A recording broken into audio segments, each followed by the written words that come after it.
Mungkin sebagian besar dari ibu-ibu sudah mengenal saya di sini. Saya adalah bidan Siti Zakia. Jadi kalau ambil panjangnya, jadi nama saya BDN, jadi profesinya bidan. Jadi profesi bidan BDN Siti Zakia. Suami saya Suharsono. Kemudian gelar terakhir saya SST Enkes. Kedudukan saya di BKMM yang setelah disampaikan tadi oleh Ibu Ketua, saya di bidang organisasi. Di sini saya akan, karena ini menyambut Hari Ibu, saya akan memberikan materi tentang kewanitaan atau tentang perempuan ya Ibu-Ibu ya. Saya akan menyampaikan materi tentang perempuan. Kenapa sih perempuan? Tema yang tepat untuk hari ini pada saat Hari Ibu menyambung dari materi saya yang kemarin pada saat pengajian, karena perempuan itu atau wanita itu di dalam menopause kita ke perimenopause namanya. Perimenopause itu 3-5 tahun sebelum menopause terjadi. Ada ibu-ibu di sini yang kita pakai rata-rata aja ya 45 menopause. Berarti 3-5 tahun, umur 40 tahun tuh sudah mulai gerah, panas. Ada enggak? Wajah panas. Yang paling bahaya itu kalau kayak kucing beranak, geram. Jadi sedikit kita dicolek marah. Ya, secara psikologis. Ya, secara psikologis kita kalau dicolek marah, wajah panas, memerah, badan tuh sakit semua. Itu terjadi 3-5 tahun sebelum terjadinya menopause. Sedangkan menopause itu sendiri terjadi antara usia 45 sampai 55 tahun. Pertanyaan begini, saya semenjak pakai suntik KB 3 bulan tidak pernah men, apakah saya termasuk menopause? Belum, kalau usianya belum memasuki 45 sampai 55.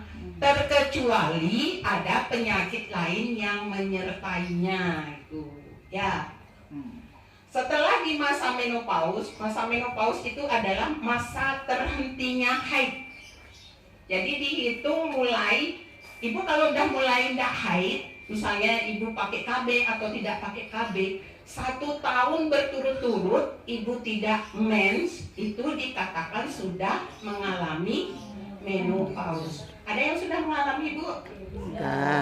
Masuk tahap mana? Pramenopause kah? Perimenopause? Menopausnya sudah. Ya. Ada juga yang postmenopause. Postmenopause itu adalah apabila sudah berhenti haid selama 1 tahun, untuk selanjutnya itu dikatakan sebagai Ibu umur 53 udah menopause. Ya. Apa hubungannya dengan kita, terutama untuk ibu-ibu yang mungkin lebih muda dari saya, dari kami kan gitu. Kami Bu, maaf pengurus berarti sudah menopause. Menjelang menopause. Apa yang perlu kita lakukan? Nah, pada saat pramenopause itu kita harus menjaga terutama pola makan. Ya. Ada, karena saya sering mengikuti seminar Bu, kadang-kadang kalau ada anak dengan sudah kadung terjadi menopause dini, apa pengobatannya? Yaitu dengan suli hormon itu ke dokter. Ya. Nah, apa keuntungannya kalau kita mengalami menopause? Ada yang merasakan keuntungan dari kita sudah mengalami menopause? Puasanya full. Jadi enak, puasanya full. Yang kedua, sholatnya full. Ketiga, apa lagi? Ya, tanpa takut hamil, walaupun tidak ber-AB. Ya tidak bisa hamil karena dia sudah yang paling penyumbang tertinggi Dengan ibu-ibu keuntungannya sudah menopause itu tidak usah gonta-ganti pembalut. Jadi ibu-ibu menyelamatkan bumi. Ya sudah tidak ada sampah lagi. Tuh. Itu diantaranya keuntungan kita kalau kita mengalami menopause. Jadi kalau ibu menopause itu dibawa enjoy. Enjoy itu artinya senang gitu ya. Seperti saya sendiri kemarin sudah diangkat rahim, tapi dokternya pinter, ovarium saya masih. Jadi saya masih mengalami yang belum mengalami menopause. Ya artinya libido masih meningkat, masih ada. Cuma kalau sudah menopause jangan harap jadi langsing.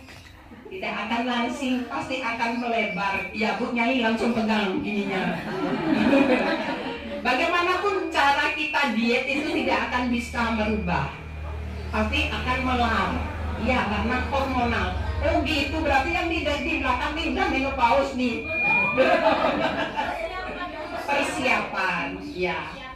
Nah, untuk selanjutnya tip menjaga agar kita tidak menjadi menopause dini atau supaya kita menopausnya dijalani dengan baik, dengan nyaman, itu yang pertama kita adalah mengkonsumsi sayur-sayuran segar dan buah-buahan dengan mengurangi konsumsi daging.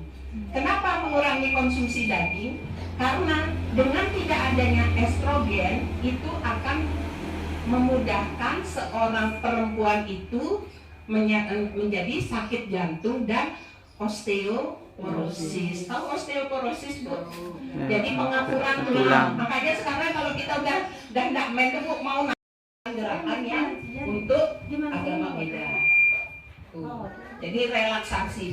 Yang ketiga, berkumpullah dengan orang-orang, termasuk kita hari ini berkumpul dengan para majelis taklim. Jadi kita saling sharing tentang permasalahan kita. Itu yang dapat saya sampaikan tentang menopause agar ibu-ibu mempersiapkan diri. Bagaimana sih menopause agar tidak menjadi suatu penyakit, suatu kendala penyakit. Dan satu lagi yang perlu kami ingatkan, setelah kita menginjak menopause atau di post menopause, kan sekarang ada tuh senam lansia, ada. Jangan lupa untuk selalu cek kesehatan tubuh, terutama 3, yaitu gula darah, asam urat, dan kolesterol. Itu terutama tensi juga. Kalau sudah tua Bu, lidahnya tuh udah mulai tumpul, ya dah. Makanan sudah asin tuh kayak kurang garam. Ya. Dan kalau kita di ahli gizi, nah asam urat juga. Kalau di ahli gizi itu, kalau ibu-ibu masak, garamnya itu pada saat di kompor masih ubuk-ubuk apa di luar? Udah benar apa belum? Lebih sering kita ngasih masakan itu masih di kompor, padahal itu salah. Seharusnya sudah matang baru diisi garam. Karena kalau garam yang berlebihan dapat memicu penyakit jantung. Kenapa memicu sakit jantung? Nah, sekalian kuliah kebidanan ya Bu ya, karena kebetulan saya juga kaprodi. Jadi kaprodi itu kepala program studi. Jadi kalau kita kebanyakan garam Bu, istilahnya airnya tuh banyak terserap. Kalau pembuluh darah kita segini, sekarang airnya banyak. Kira-kira jantung kita berat nggak mau memompahkan darah? Berat. Ya, berat. Termasuk saya punya PR untuk diri saya sendiri sebenarnya untuk menurunkan berat badan, tapi apalah daya undangan terlalu banyak. Kalau nggak dimakan nanti dosa ya, bukan dia. Saya kalau di majelis taklim, ibu-ibu nanti yang minum ini nggak boleh ada sisa ya, dosa. Harus habis. Caranya di mana? Ditutupnya itu kita kasih kode di mana kita nusukkan ininya. Apa pipetnya itu nanti diminum, jangan nanti kita mubazir, kasihan ya, harus habis. Salah satu kelemahan dari menopause juga yang lupa saya sampaikan tadi, ibu-ibu akan mengalami menopause. Masa menopause itu adalah masa terhentinya haid. Jadi dihitung mulai, ibu kalau udah mulai tidak haid misalnya ibu pakai KB atau tidak pakai KB, 1 tahun berturut-turut ibu tidak mens, itu dikatakan sudah mengalami menopause. Ada yang sudah mengalami, Bu? Masuk tahap mana? Pramenopause kah? Perimenopause? Ya, menopause. Ya. Ada juga yang postmenopause. Postmenopause itu adalah apabila